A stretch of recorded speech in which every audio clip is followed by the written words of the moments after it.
দুই প্রান্তে স্পিন আনা দরকার পড়ছে। আউট, যে কথাটা বলছিলাম। আরো একবার close call, appeal and gone, back to back wicket for Khaled Ahmed. রাখছেন 10 ওভার, বোলিং করেছেন 39 রান, 30 রান খরচ করেছেন, একটা উইকেট নিয়েছেন, 39টা ডট বল। খালেদ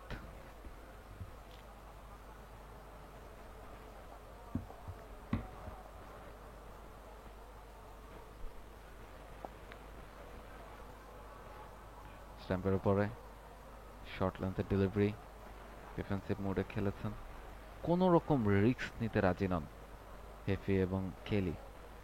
দুজনেই সোজা ব্যাটে খেলছেন যে কোনো বোলারকে, এবং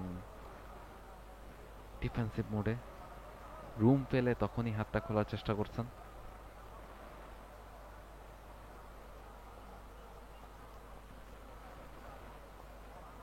ওয়ালটন আবারও মিলিয়নিয়ার অফারে ওয়ালটন ফ্রিজ কিনে আপনিও হয়ে যেতে পারেন মিলিয়নিয়ার।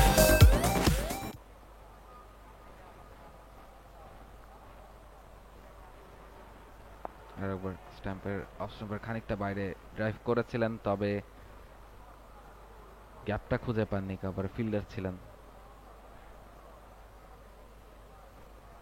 একটা রান নিয়ে জায়গাটা বদল করেছেন, হেভিকে স্ট্রাইকটা দিয়েছেন।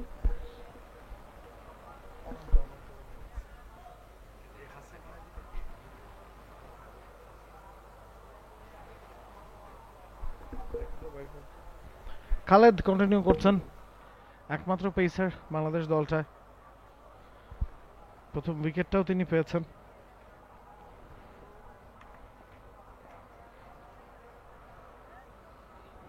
তবে যেহেতু একমাত্র পেসার, তার উপর কিন্তু যথেষ্ট লোড পড়ছে।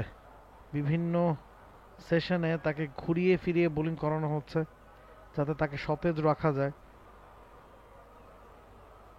ওভারহেড কন্ডিশন, সেটা কাজে লাগাতে হলে খালেদের ফ্রেশ থাকাটা জরুরি। 31 রান দিয়েছেন, একটা উইকেট তার নামের পাশে, 11তম ওভারে আছেন, তৃতীয় স্পেল তার এটা। 4-5 ওভারের স্পেল করানো হচ্ছে তাকে দিয়ে। রাহুল, একজন পেসার কি শর্ট মনে হচ্ছে কিনা এই সিচুয়েশনে, এই কন্ডিশনে? হ্যাঁ, মিরপুরে সবসময় বল টার্ন করে, স্পিনাররা ডমিনেট করে, তবে স্পিনাররা চাইলে কিন্তু লম্বা স্পেলে বল করতে পারেন, 10টা-15 ওভার একটানা তারা করতে পারেন। পেসারদের পক্ষে সেটা সম্ভব না। সেক্ষেত্রে খালেদের স্পেলটা শেষ হয়ে গেলেই দুই প্রান্তে স্পিন আনা দরকার পড়ছে। আউট, যে কথাটা বলছিলাম। আম্পায়ার কি আবেদনে সাড়া দেবেন কিনা? দিয়েছেন। খালেদের বাজিমাত। আমার প্রশ্নের উত্তরটা রাহুল দেওয়ার আগে খালেদই দিয়ে দিলেন। Second wicket for Khaled. Curtis ইফি, হি ইজ গন।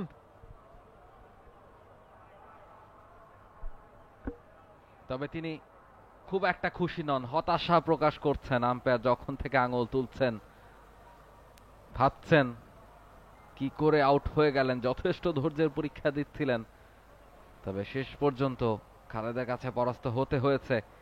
এবং খালেদ সকাল থেকে দুর্দান্ত বোলিং করে যাচ্ছিলেন, এক প্রান্তটা থেকে প্রেসার ক্রিয়েট করছিলেন। অস্ট্রেলিয়ার খানিকটা বাইরে, এজ অ্যান্ড গন। অঙ্কন easy work for him. Umpire অনেক ভেবে চিনতে তারপর নিজের সিদ্ধান্তটা দিয়েছেন। 71 রান করে ফিরতে হচ্ছে 203 বল থেকে। তৃতীয় উইকেটের পতন নিউজিল্যান্ড এ দলের।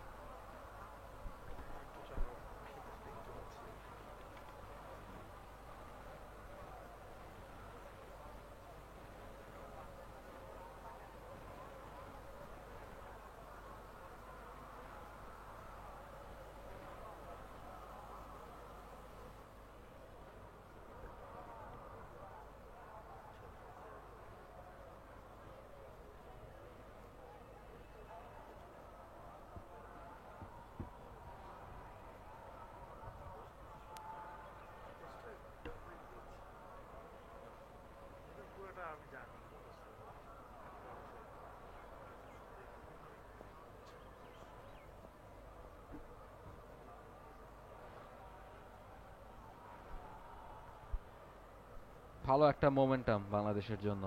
লাঞ্চের বিরতিতে বৃষ্টি হয়েছে, সেটা বাংলাদেশের পক্ষে কাজ করছে কিনা।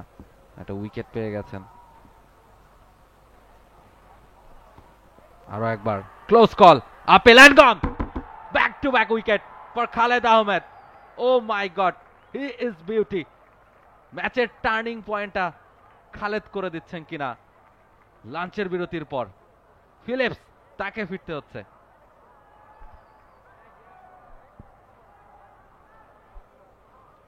খালেদ আহমেদ লাঞ্চের পর যেভাবে পরপর দুটো উইকেট, এবং বৃষ্টিটা আরো খানিকটা হেল্প করেছে হয়তোবা। স্টাম্পের খানিকটা বাইরে পিচ করেছিল, ভিতর দিকে ঢুকছিল, হাইটটা হয়তোবা কনসার্ন হতে পারতো, তবে আম্পায়ার আঙুল তুলে দিয়েছেন একেবারে মিডল স্ট্যাম্প বরাবর, হয়তোবা হিট করতে বলটা। Del Philips, golden duck. Khaled নিজের তৃতীয় উইকেট, বাংলাদেশের জন্য চতুর্থ শিকার। নিউজিল্যান্ড এ দল 4টা উইকেট হারিয়ে এই মুহূর্তে খানিকটা বিপদে হয়তোবা পড়বেন। পরপর দুটো উইকেট হারিয়ে ফেলেছে।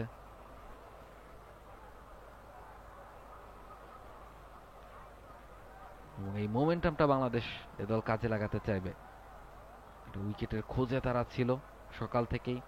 এক প্রান্ত থেকে খালেদ আহমেদ প্রেসার ক্রিয়েট করছিলেন, ভালো বোলিং করছিলেন, তবে উইকেটের দেখাটা পাচ্ছিলেন না। অবশেষে কিন্তু উইকেটের দেখাটা পেয়ে গেলেন। নাবিল কায়সার কিছুক্ষণ আগেই বলছিলেন যে আরেকজন পেসারের অভাব বোধ করছে কিনা, এবং এই মুহূর্তে হ্যাট্রিক চান্স খালেদের জন্য। অফকোর্স 1 2 3 4 5 স্লিপ, এবং ওভারহেড কন্ডিশন গেল দুদিন ছিল, আজকেও আছে, আগামীকালকেও থাকার সম্ভাবনা আছে। ওভারহেড কন্ডিশনে পেসারদের রোলটা সবারই জানা। বল তখন সুইং করে, মুভমেন্ট থাকে, এবং যখন ওভারহেড কন্ডিশন থাকে পিচ কিন্তু বেশিরভাগ সময় কাভারে ঢাকা থাকে।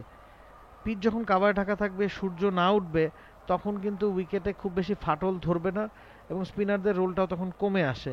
তো সব মিলিয়েই আসলে মনে হচ্ছে একজন বোলার শট আসছেন Khaled, on hat trick. Excellent delivery, কোনো রকমে বাঁচলেন। Excellent excellent delivery by Khaled. হঠাৎ করেই ম্যাচটা যেন জমিয়ে তুললেন খালেদ আহমেদ। 64 ওভার শেষে 176, 4 উইকেটে নিউজিল্যান্ডে। For more updates, subscribe to our YouTube channel and click on the bell icon. Follow us on Facebook and Instagram. Download T-Sports app to enjoy exciting games and highlights. Visit tsports.com.